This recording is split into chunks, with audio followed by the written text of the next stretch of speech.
विवाह करते हैं और एक पत्नी का यही धर्म है कि वो अपने पति के साथ पूर्ण विश्वास से रहे। किंतु यदि एक पति अपनी पत्नी के साथ छल करे तो उसके साथ क्या होना चाहिए? विश्वासघात। जो बेटी अपने माता पिता भाई बंधुओं को छोड़कर आए, उसके साथ में अगर उसका पति विश्वासघात करे तो उसका तो जीना ही बेकार है। महारानी, आपके किसी दास दासी के साथ में ऐसा हुआ है जो आप पूछ रही हैं? क्या कारण है बताइए। मेरे राज्य में ऐसा कौन है जिसने अपनी पत्नी के साथ छल किया? आप जानना ही चाहते हैं? तो यदि अपने हृदय को पत्थर के समान बना सकते हैं तो सुनिए, ये छल किसी दास दासी या अन्य व्यक्ति के साथ नहीं हुआ है, मेरे साथ हुआ है। और ये छल करने वाला कोई और नहीं, स्वयं आप है राजन। मैं क्या कह रही हूँ महारानी? आप जब से इस महल में आई हैं, हमारी इन आंखों ने आपके सिवा और किसी को प्रेम के वशीभूत होकर नहीं देखा है। क्या कारण है? किस कारण से आप हमारे प्रेम से दूर होती जा रही हैं? आप ही सोचिए राजन, मुझे मेरा जैन धर्म सर्वाधिक प्रिय है। अपने विवाह के दौरान आपने अपने बौद्ध धर्म के अनुयायी होने की बात हमसे छिपाई थी। जब से इस राजमहल में आई हूँ, न तो आपके राज्य में कोई जिन मंदिर है और न ही किसी दिगंबर साधु के दर्शन ही हुए हैं अब तक। ये राजमहल, ये राजवैभव, ये सब शून्य है। मुझे इनमें रंच मात्र भी चैन नहीं मिलता। जिन धन के बिना तो चक्रवर्ती पद भी मुझे स्वीकार्य नहीं है। ओह, जिन धर्म नहीं मिले, जिन मुनिराज नहीं मिले, तो तुमने अपनी पत्नी को, तुमने अपने पति को ही छलिया कह दिया। महारानी, क्या आपके मुनिराज और जैन धर्म ने ये नहीं सिखाया कि पत्नी का धर्म पति का धर्म स्वीकार करना होता है? छोड़िए अपने इस पाखंडी जैन धर्म को और हमारा धर्म स्वीकार करिए। नहीं राजन, जिन भगवान सर्वज्ञ है और उनका बताया जिन धर्म ही परम सत्य है, उसके अलावा सब मिथ्या है। मैंने जैन कुल में जन्म लिया है और सच्चा जैन वही कहलाता है जो यदि मर भी जाए, मिट भी जाए, तो भी अपने धर्म को कभी ना छोड़े, कभी ना भूले। तो आज आप अपने धर्म को बड़ा बता रही हैं। अरे क्या है आपके इस पाखंडी जैन धर्म में? छोड़िए और आ जाइए, हमारे धर्म को स्वीकार कर लिए। यहाँ आपके देव जैन धर्म ने वो नहीं दिया होगा जो हमारा धर्म आपको दे सकता है। हम आपने अभी तक केवल जैन मुनि राज को देखा है। आइए हमारे साधुओं को देखिए, वो त्रिकालदर्शी होते हैं। त्रिकालदर्शी भूत भविष्य वर्तमान सबको जानते हैं, भविष्य को वर्तमान में ला सकते हैं। छोड़िए अपने इस पाखंडी धर्म को और हमारा धर्म स्वीकार करिए। जान गई हूँ मैं आपके धर्म को। जो धर्म मान अभिमान में मग्न होकर संसार के अन्य धर्मों को तुच्छ समझे, वह भला कैसा धर्म? ये तो सिर्फ एक थोपने वाला धर्म ही हो सकता है। यह तो केवल पत्थर की नाव के समान हो सकता है, जो स्वयं तो डूबेगा ही, आपको भी साथ में डूबेगा राजन। ओह, हम जानते हैं महारानी, आप इन बातों का निर्णय अभी तुरंत खड़े खड़े नहीं कर सकती हैं। आज हमने अपने धर्म गुरु को बुलाया है। दोपहर में आप उनको भोजन कराइएगा। भोजन के उपरांत उनसे धर्म चर्चा करिएगा। आपको अगर उनकी बातें रुचिकर लगती है तो आप हमारा धर्म स्वीकार कीजिएगा। हम आपकी प्रतीक्षा करेंगे। आप भी भोजन की तैयारी करिए। ठीक है।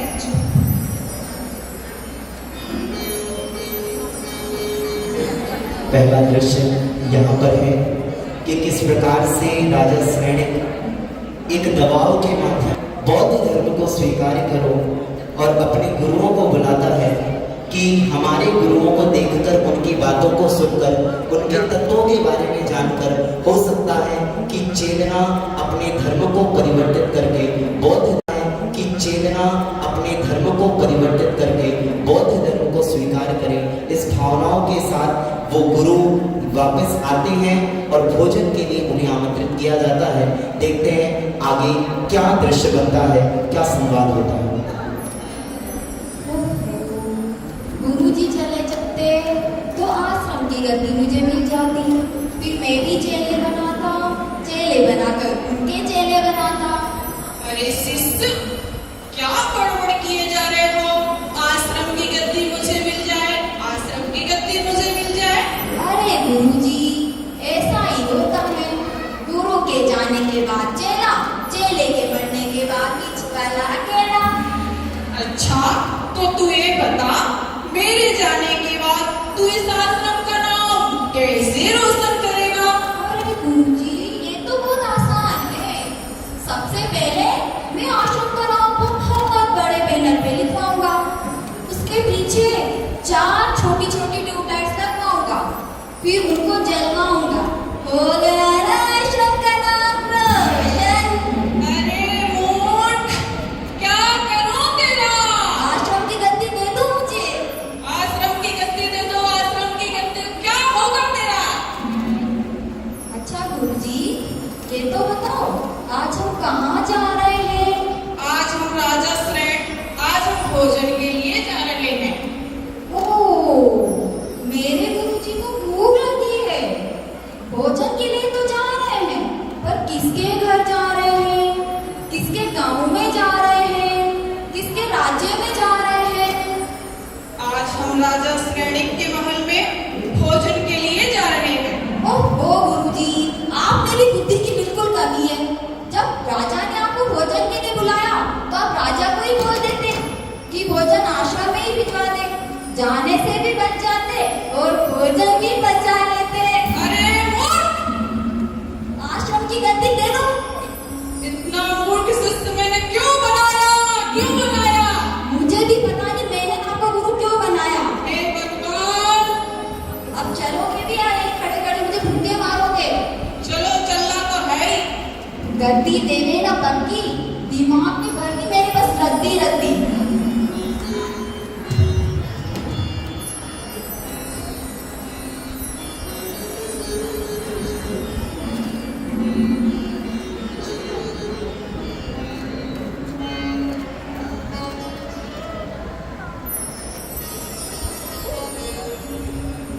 शिष्य, जाओ महारानी से कहना राजा के गुरुजी आए हैं।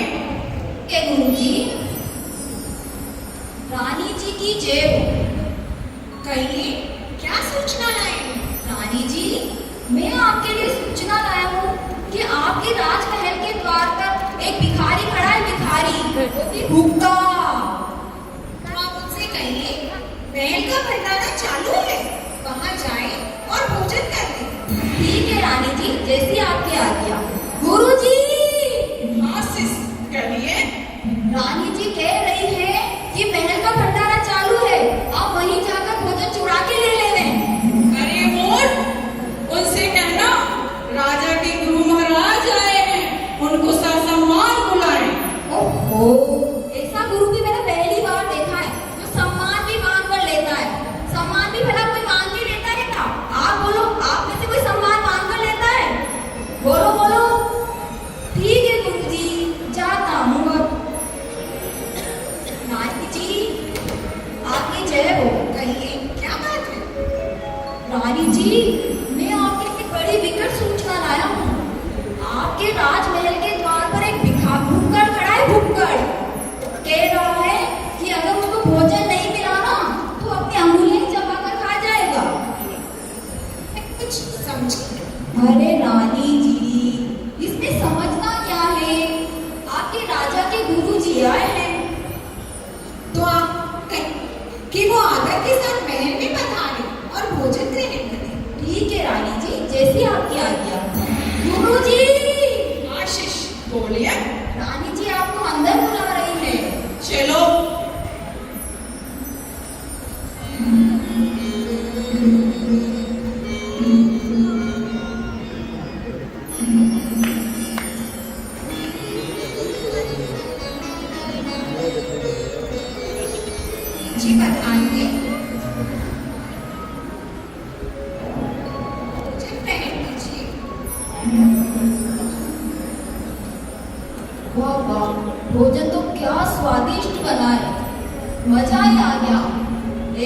ऐसी खीर मैंने कभी नहीं खाई।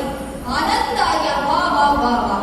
हाँ सिस, भोजन तो बड़ा ही स्वादिष्ट बना है। खीर तो बड़ी ही स्वादिष्ट है। चाव से खाओ, चाव से। हाँ गुरुजी, आनंद आ गया। चलो सिस, भोजन हो गया।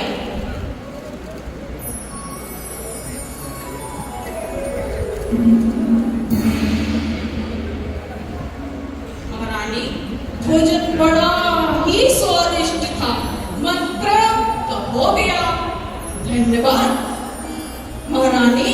मुझे क्या हुआ है कि आप जैन धर्म को मानती है, जैन मुनियों को मानती है, उनकी पूजा करती है, उनकी वंदना करती है।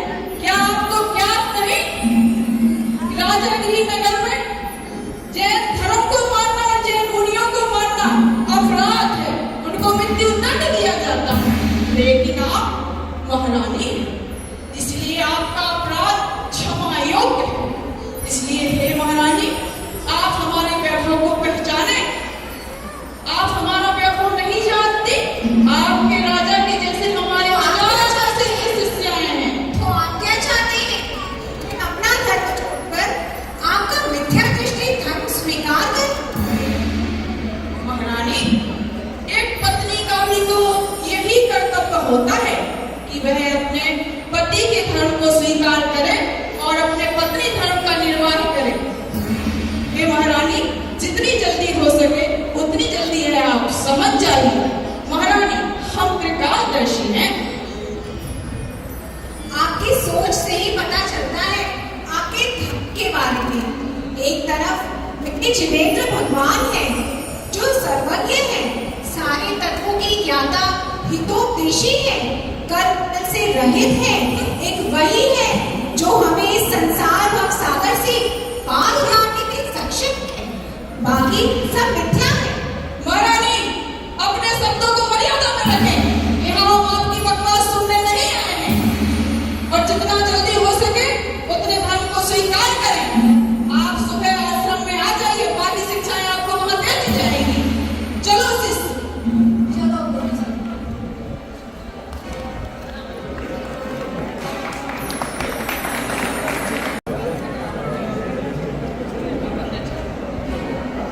अरे शिष्य, जब हम भोजन के लिए यहाँ आए थे तो हमने यहाँ पादुकाएं खोली थी। अब तो यहाँ नजर नहीं आ रही। कहो शिष्य, तुम क्या कहते हो? मैं क्या कहूँ गुरुजी, कहेगा तो वो कुत्ता जिसने उठाई आपकी चरण पादुका। अच्छा, तो ढूंढो जरा, यही कहीं होगा। क्या ढूंढूं? कुत्ता है चरण पादुका? अरे वो पादुकाएं ढूंढ, पादुकाएं। ओहो, ऐसा गुरुजी मैंने नहीं देखा। तो बस पादुका पादुका, बाजार से जाके दूसरी पादुका ले आए। अरे शिष्य, जाइए पूछिए। अगर पादुकाएं नहीं मिली तो हम कैसे जाएंगे? ठीक है, जाता हूँ। रानी जी की जय हो। जी कहिए। रानी जी, गुरुजी पूछ रहे हैं कि अगली बार जब आएंगे तो भोजन में क्या क्या बनाओगे? उनसे कहिए जो इनकी इच्छा होगी वही बन जाएगा। ठीक है रानी जी। गुरुजी, हाँ शिष्य, रानी जी तो बोल रही है कि जो आप बोलोगे वही बन जाएगा। तूने क्या बोला था? मैं तो भोजन के लिए पूछ के आया था। हे भगवान, क्या करूं इस शिष्य का? मैं भी क्या करूं आपका? आजा, अच्छा मैं ही चलता हूँ। रानी से मैं ही पूछ लेता हूँ। फिर पहले ही बोल देते। चलो। महारानी, जब हम भोजन के लिए आए थे तो हमने यहाँ अपनी पादुकाएं खोली थी। अब वो वहाँ नहीं है। क्या आपके किसी दास दासी ने यहाँ वहाँ तो नहीं रखी? आपका क्या कहना है? महाराज, फिर आप कहेंगे छोटा और बड़ी बात। आप तो त्रिकालदर्शी हैं, तो आप ये क्यों नहीं देख लेते कि भूतकाल में आपकी चरण पादुकाएं किसने ली है, वर्तमान में अब वे कहाँ होंगी और भविष्य में क्या वो आपको मिलेगी या नहीं? आप ढूंढेंगे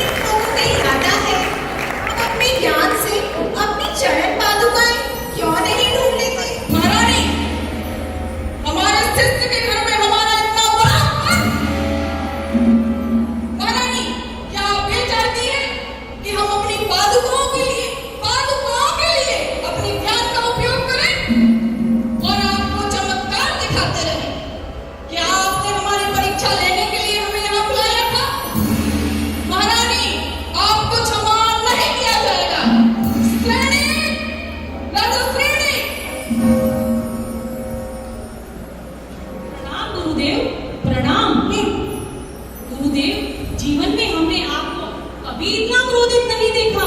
जिस सुंदर मुखमंडल से, सुंदर हाथों से आज तक आप मेरे आशीर्वाद देते आए हैं, उस सुंदर मुखमंडल में इतना क्रोध क्यों? क्या कारण है गुरुदेव?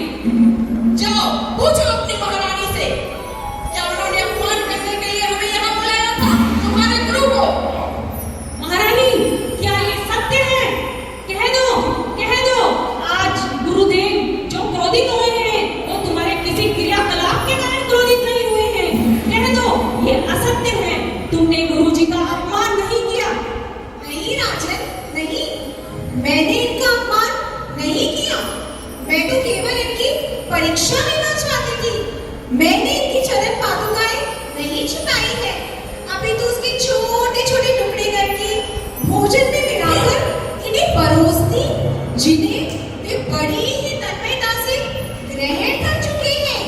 मैं तो इनके उस त्रिकालदर्शी ज्ञान को देखना चाहती थी, जिन्हें बताकर वे सबका मूर्ख बना रहे हैं।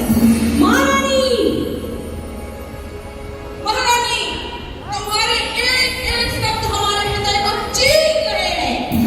राजा श्रेणी, तुम्हारे होते हुए तुम्हारे गुरु का इतना बड़ा अपमान। तुम मुझे वचन दो कि जब तक तुम जैन धर्म का, जैन मुनियों का अपमान नहीं कर लेते, तब तक तुम हमें अपना चेहरा नहीं दिखाओगे। गुरुदेव, आज ये राजा श्रेणी आपको वचन देता है, जब तक मैं आपके अपमान का बदला जैन धर्म और जैन गुरुओं से ना ले लूं, तब तक ये राजा श्रेणी अन्न और जल की एक बूंद भी ग्रहण नहीं करेगा। गुरु के अपमान का बदला गुरु के अपमान से होगा, अपमान से होगा। हाँ शिष्य, यही तो हमारी शिक्षा है। मान के बदले मान, अपमान के बदले अपमान। चलो शिष्य। महारानी, आज तक हम आपने जो कहा हम सहर्ष से स्वीकार करते रहे हैं, लेकिन आप ही बताइए, अपने गुरु के अपमान का बदला, गुरु के अपमान को हम कैसे सहन करते रहे?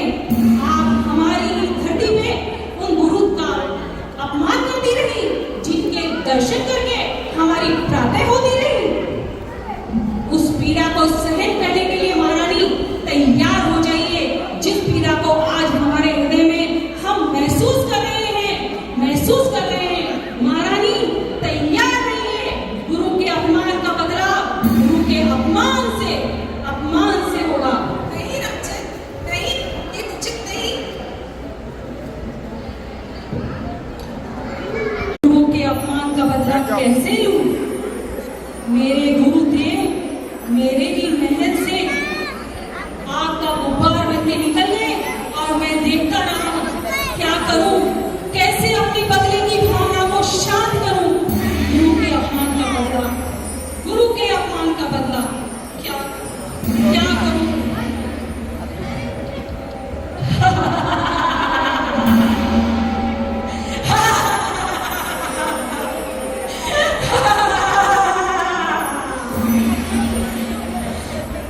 पाखंडी मुनिराज, ढोंगी मुनिराज, अरे देख, खोल अपनी आंखों को, तेरे सामने अखंड पर्वत राजा श्रेणी खड़ा है और महसूस कर उस डर को। मैं ऐसा काला, जो काला नाग हूं, जिस पे मैंने आज तक डसा है, वो जीवित नहीं बचा, वो जीवित नहीं बचा। देख, तेरी साक्षात मौत तेरे सामने खड़ी है।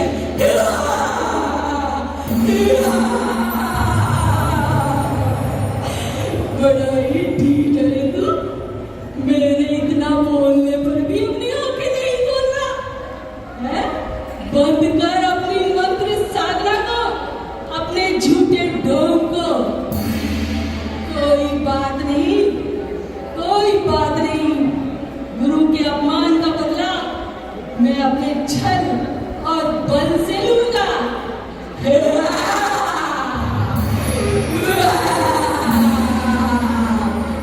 ए मेरे जंगल के राजा शेर,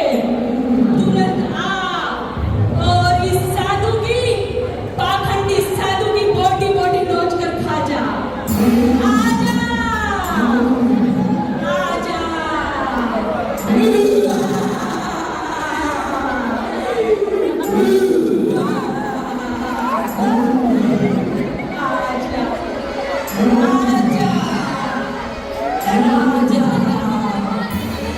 राजा आजा मेरे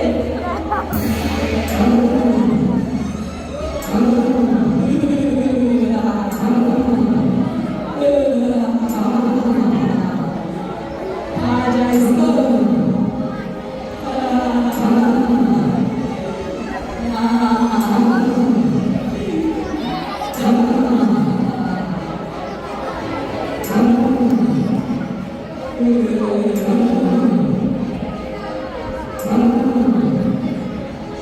आजा इस डोगी को कोटी कोटी नोच दे इसकी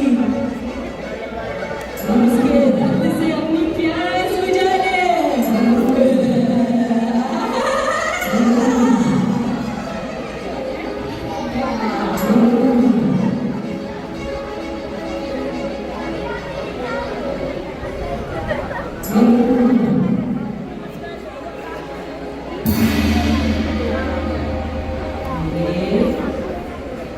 अरे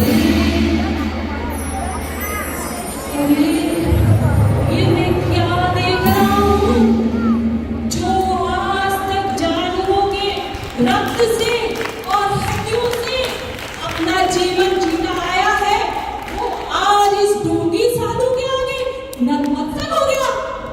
ये हिंसक शेर भी अहिंसक बन गया। क्या काला जादू कर रहा है ये डोंगी साधु? क्या काला जादू कर रहा है? चला जा चला जा चला जा, तू शेर नहीं गीदड़ है। चला जा यहाँ से। क्या करूं इस डोंगी साधु के काले जादू के आगे? क्या करूं? कोई बात नहीं जहां बल काम नहीं आ रहा वहां मैं छल का प्रयोग करूंगा। मैं अपनी मायावी शक्तियों का अवमान करूंगा। ये मेरी मायावी शक्तियों आजा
कैसे अपने अग्नि शांत करूं, कैसे अपनी बदले की अग्नि शांत करूं।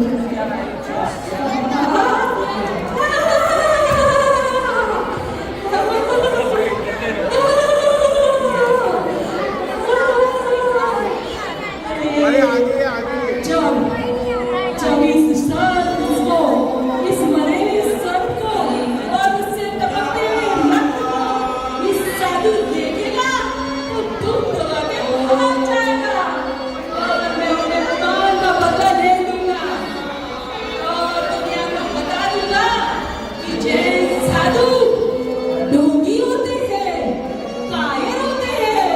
जब इनकी साधना में विघ्न पड़ जाए तो दुख दबा के भाग जाते हैं। मेरा पाठ पूरा होगा और मैं अपने गुरुदेव को अपना दर्शन दूंगा, अपने गुरुदेव के दर्शन कर पाऊंगा।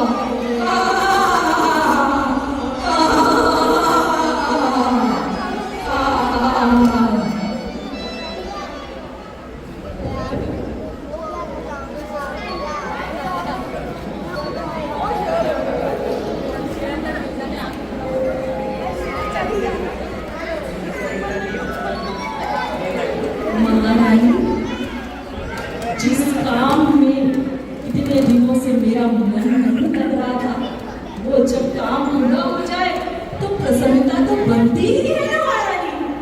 तुम जानना चाहती हो ना मैं इतना प्रसन्न क्यों? आप सुनो, मैं बताता हूँ तुम्हें। आज जंगल में आखेट के समय जाते हुए मैंने दिगंबर मुनिराज के गले में एक मरे हुए सर्प को डाल दिया। उस मरे हुए सर्प को और उससे टपकते हुए रक्त को जब वो साधु देखेगा तो दुम दबा के भाग जाएगा और मेरे गुरु का मान पूरा हो जाएगा।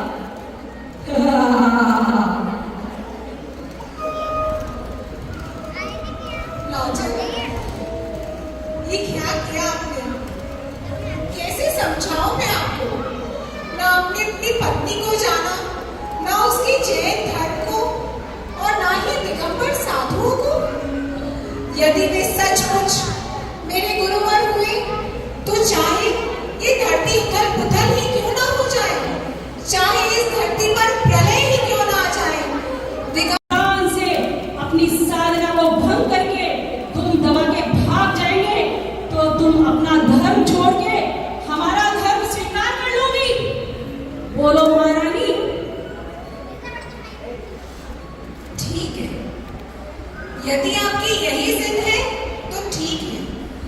यदि वे दिगंबर मुनि आपका उपसर्ग छोड़कर वहां से चले गए तो हाँ, मैं चेतना आपको ये वचन देती हूँ कि मैं अपना धर्म छोड़कर आपका धर्म स्वीकार कर लूंगी। किंतु यदि ऐसा ना हुआ तो, यदि वे मुनि यथावत अपने स्थान पर बैठे रहे तो? आप चुप क्यों खड़े हैं? तो महारानी यथासंभव तो ऐसा होगा नहीं, किंतु फिर भी यदि वो मुनिराज अपने स्थान पर यथासंभव बैठे रहे तो आज ये राजा श्रेणी वचन देता है कि अपने धर्म को छोड़कर मैं तुम्हारा जिन धर्म स्वीकार कर लूंगा। महारानी, ये राजा श्रेणी का वचन है। ठीक है, हम प्रातः ही गुरुवर के पास चलेंगे। चलो महारानी।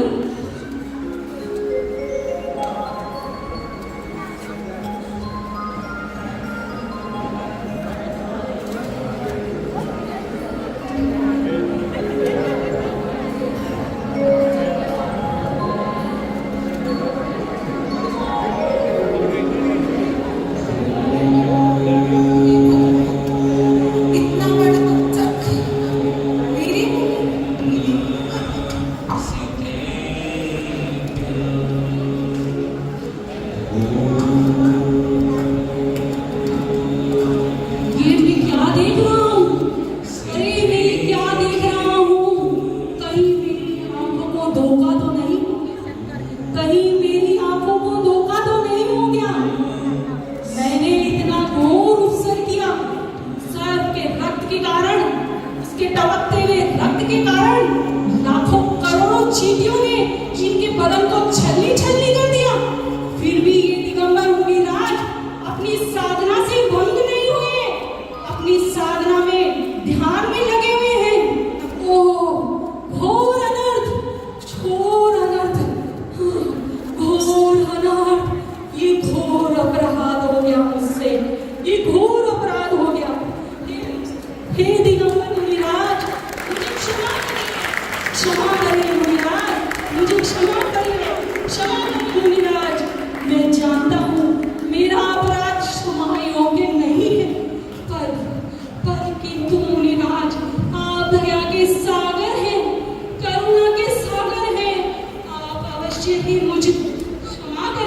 क्षमादान दीजिए, महादान दीजिए मुनिराज, क्षमादान दीजिए।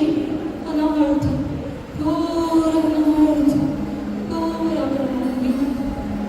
धर्मवृद्धिरस्तु, धर्मवृद्धिरस्तु, धर्मवृद्धिरस्तु।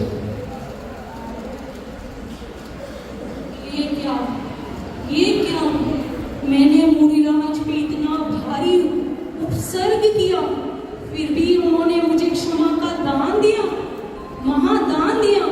धन्य है दिगंबर मुनिराज, धन्य है दिगंबर मुनिराज और उनकी क्षमा। धन्य है जिन धर्म, धन्य है। आज से ये राजा श्रेणी प्रतिज्ञा करता है कि मैं अपने नगर के चौराहों पे संतशालाएं बनाऊंगा, जिन मंदिर बनवाऊंगा जहां मेरे